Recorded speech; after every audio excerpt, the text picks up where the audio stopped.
I think obviously if we live in a society that is like run by white old men, that any day that's actively acknowledging women is going to be a big deal.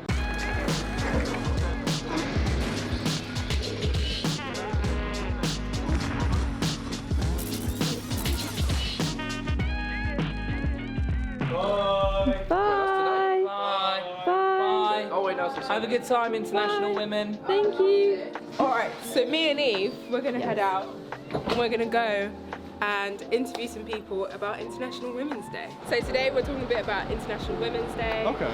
So are you aware that it's on Sunday? I knew it was happening soon. Yeah. But I don't know any women. I did indeed. I did actually, yeah. So do you think it's important in 2020 to have International Women's Day? Yeah, of course. Yeah. It's just like not every country values women still the same as maybe most countries do. I work in tech. The company I was working for pushes that a lot, and you know they do women in tech, which is how I knew that it was this week.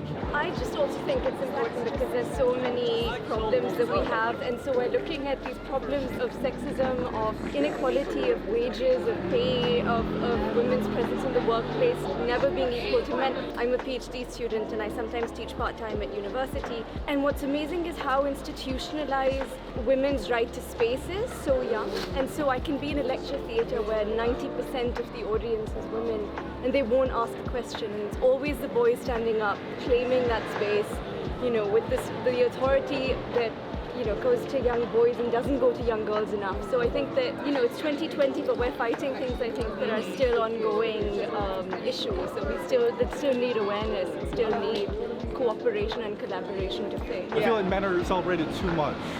Yeah? Trash. Do you want an International Men's Day? No. No, they don't need it. Do you guys all play football then?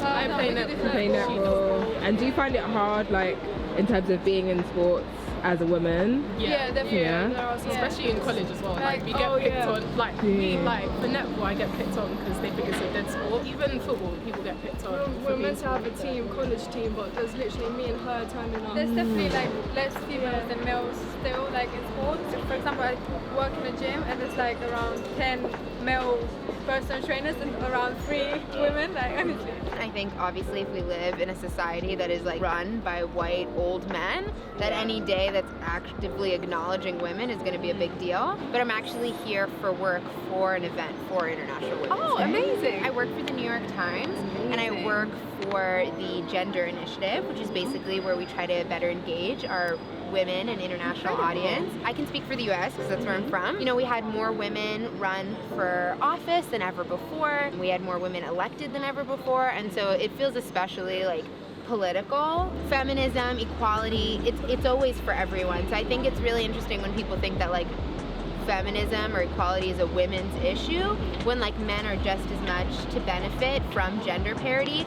Are there any women in particular in work and your personal life who inspire you? My mom raised me to not only always support women but look for that network of women, because women are more collaborative than men, both like socially, personally, professionally, and so I really have like a wonderful support system. My mum always inspires me. I mean, she quit her job to raise me, but you know, she still had a chance to have a great career and progress, and I think even through adversity at times. So yeah, no, she inspires me all the time.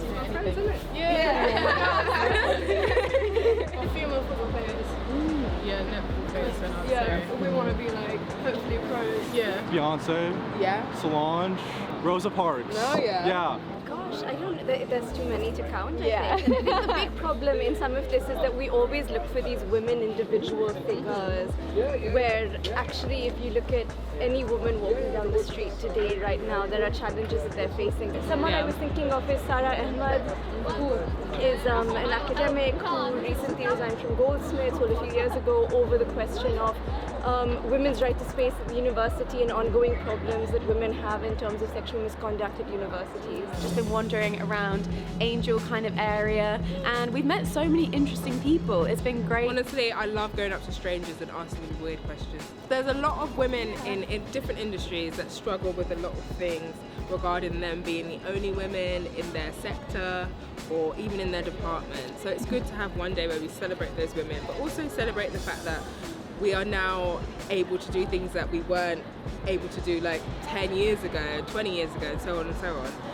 So I think it's just celebrating that fact that we have more rights now, and celebrating the fact that we are a powerhouse regardless of like what kind of adversity we come. Do you think there should be longer? International Women's Month? It's like every day. It's like you have Mother's Day and even Valentine's Day, you know, any kind of these events where we're here to kind of like celebrate people. I think it doesn't mean that we stop celebrating them every other day of the year, but I think it's just nice to have that specific time to reflect on it and just go, okay, so we've done a lot of good work, but also it'll be great to do more good work and keep pushing forward. So I think it's really important, but of course every day should be International Women's Day as well.